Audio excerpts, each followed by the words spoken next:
Hello and welcome to Edison TV. Well, today we're welcoming back CEO Eric Adams of InMed Pharmaceuticals, and he's joined by Shane Johnson, co-founder and chief executive of BayMedica.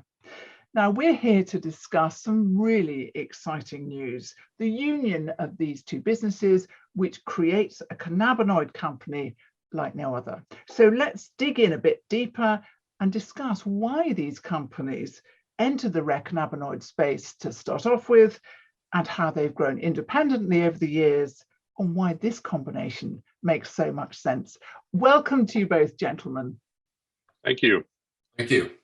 I want to start off with you, Eric, just to tell us what rare cannabinoids are. I know some people are very familiar with it, but others won't be. So what are we talking about here? Well, cannabinoids are a class of compounds that are found in very high abundance in the cannabis plant. The cannabis plant manufactures over 100 different individual compounds that fall into this class. Most people are familiar with the two major cannabinoids, which are THC, which is the intoxicating component of the plant, and CBD, which can be found in a lot of different products these days. People are most aware of those two because they are in such high abundance in the plant. It's easy to extract, it's inexpensive to extract, and people have been researching these for over 40, 50 years now. The rare cannabinoids are all the others, and they exist in minute quantities in the plant. And we're just now starting to understand what their potential therapeutic benefit is in human disease and treating other kinds of things. So InMed, as well as BayMedica, we've been specifically focused on, bringing to the forefront the knowledge base of this class of compounds, the rare cannabinoids, and really understanding where they fit and where they have potential in many different applications. So Shane, tell me a bit more about yourself and the BayMedica team and your accomplishments to date. First, maybe it's helpful to give a little bit of my background. Educationally, I have an undergraduate degree in neuroscience and went through Stanford Medical School. Ended up exiting stage left, never practiced clinical medicine, but worked at a couple of early stage biotech companies, and ultimately found a home in strategy consulting focused on the biotech sector. I became very interested in cannabinoids, really, in terms of as medicine, or in the terms of their health and wellness properties, about 8 to 9 years ago, when I credit cannabis with saving the life of my neighbor's eldest son. Out of that experience, I ended up working with this young man's father to start a medical cannabis cultivation and production facility under Nevada's medical marijuana laws at the time. And that experience in turn showed me how difficult it is to work with the plant to create consistent, repeatable products that would be the hallmark of health and wellness or types of products. And so I kind of saw the opportunity to leverage biotechnology. And ultimately, I was talking to a fellow who I've known for many years, Chuck Marlowe, and he pulled in another former colleague of his, Phil Barr. And these two gentlemen met each other at Chiron, the pioneering biotechnology company in the Bay Area over 30 years ago. And so they've both been around the block. They're both PhD organic chemists, but Chuck is an expert in synthetic chemistry, and Phil is truly a pioneer in the realm of synthetic biology, specifically yeast engineering. And so we got together and decided that by leveraging chemistry and biosynthesis, which, by the way, both are found in terms of what the plant does as well. The plant actually does both of those as well. That we would be able to make specific cannabinoids, including some of these rare cannabinoids, with a lot greater facility, consistency, repeatability, no problems with pesticides or heavy metals, et cetera. So that's what we set out to do. And a few years later, we've now made over 20 different cannabinoids that you would find in the plant, as well as myriad novel analogs or new chemical entities. And we brought one of those rare cannabinoids or minor cannabinoids to market. So that's a quick snapshot of where we come from and what we've done. So a great team then, Eric. What does this acquisition mean to you at InMed? Well, we started working together with BayMedica under a collaborative research agreement in November of last year.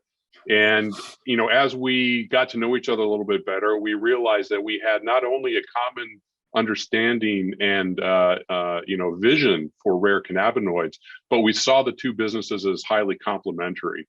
They have a great number of expertise, so do we, but there's not a lot of overlap. So we thought, wow, if we combine these two companies, we could really establish ourselves as the go-to company for all things rare cannabinoids, be it bulk supply for the health and wellness sector, based on the myriad of manufacturing approaches that the two entities bring together. The revenues that they are currently generating, which has a significant upside. The people that they bring, certainly augment what we have in place already. And they have a catalog of novel new chemical entities that are based on cannabinoids that we think certainly has a home in the pharmaceutical drug development space, which is really what our specialty is. And we think that's a great opportunity. So just across the board, I think there's a tremendous meeting of the minds and synergies that can be realized by bringing the two companies together. Eric, historically at InMed, you've largely been focused on driving your two main therapeutic drug programs, in addition to your novel manufacturing approach, IntegraSyn. How will this acquisition impact those programs? Well, I think first and foremost, from a pharmaceutical standpoint, we now have a treasure trove of new chemical entities that we can now mine, and we can start to understand which ones of those can be brought forward as candidates to treat different diseases. So that's really kind of where our expertise lies. Additionally, we've been developing this IntegraSyn manufacturing approach. One thing that Shane and I discussed early on is that there's no one approach that's best for all cannabinoids. It depends on which cannabinoid you want to make, how much of the cannabinoid you want to make, and at what quality you want to do that. And so, they've reached across the different manufacturing technologies, including chemical synthesis and yeast biosynthesis. We have some expertise in E. coli biosynthesis and this IntegraSyn approach. So we now have just a whole slate of approaches that we can use and customize to meet whatever cannabinoid we want to make, at which scale and at which quality. So it's really kind of the go-to one-stop shop for any cannabinoid at any quantity that you want. So we're very excited about bringing that into InMed, internalizing it, getting the teams to mesh together, and getting all these programs pushed forward. That is really exciting because it's the ultimate flexible approach, isn't it? Absolutely. Fascinating. Shane, what can we expect to see now in the coming months in terms of commercial events?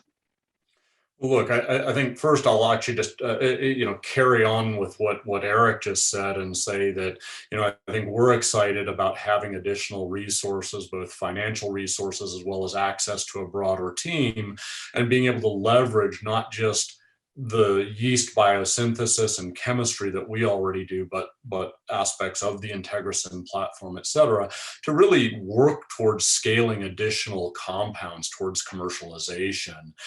In terms of actual commercialization activities, look, we're already a leading, if not the leading bulk supplier of CBC into the health and wellness sectors. For example, some of our CBC is used in some cosmetic products, by way of example.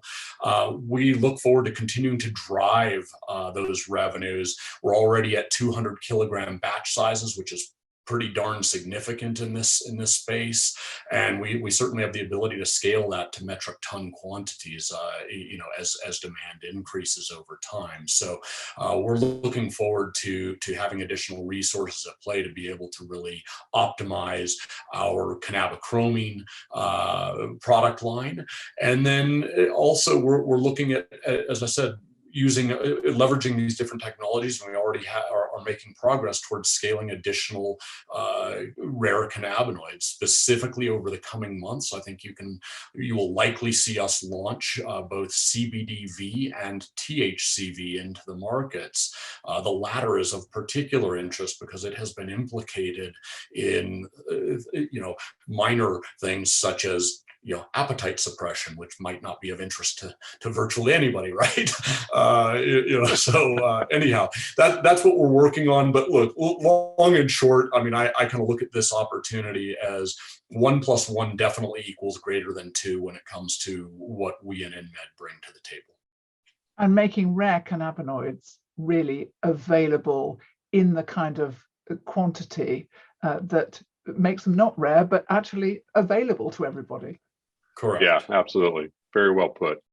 Shane, you mentioned existing revenues. Can you talk about that a bit more? Sure. We launched our CBC product in late 2019, specifically, I think November of 2019. Since that time, we've been able to generate over $2.5 million of cumulative revenue for CBC. I'll note that includes going across the pandemic, and we had all product sales cease completely when everybody was sheltering in place and not able to work on new formulations towards the beginning of the pandemic. So I'm very proud of what we've been able to accomplish at that level, and really just see that as kind of the base case foundation for what we can do going forward. Eric, did you have any other further comments on that? No, I mean, it's been really impressive what you guys have achieved to date. We see a very strong trend continuing for CBC. I think you would agree with that. And even more exciting are the new cannabinoids, the new non-intoxicating cannabinoids that are going to be launched into the health and wellness space. We think there is a significant potential for revenues for these new products. And I think across the board, we're really just scratching the surface with what the potential is for the combined entity here and the revenues that can be generated from bulk cannabinoid sales. So, it's definitely a company to keep your eyes on.